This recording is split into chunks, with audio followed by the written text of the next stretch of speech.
A source for news. Eyewitness News starts right now.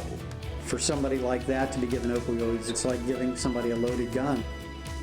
Happening now on Eyewitness News, a life lost to drug addiction. Tonight, only here, the story of the Grubb family as they struggle with the death of their daughter.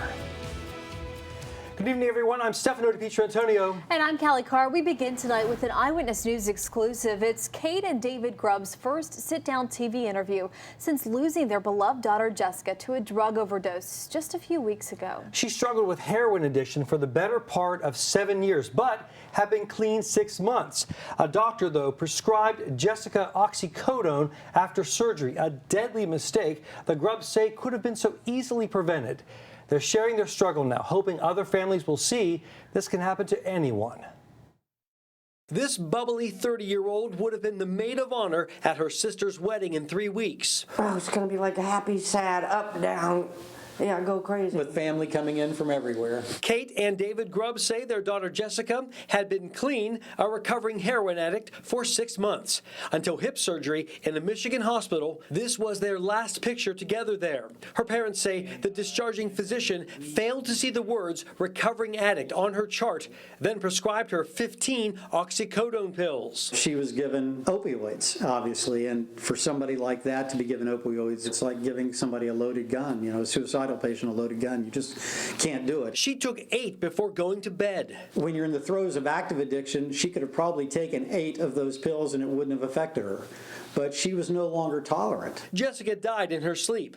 They learned in 2009 a family friend who has since died from an overdose introduced Jessica to heroin. We believed her. She said, oh, it was just a one-time thing. It was, don't worry about it. But they did worry when money began disappearing. Money would be missing, and we'd be like, where'd that go? And she'd be, I don't know. And we never even entered our mind that it would be heroin. The heroin, she told her parents, helped her erase what happened her first semester away at college. As a young, innocent, excited undergraduate, happy, looking forward to the future, she was raped. And that event changed her life dramatically. It made her not care.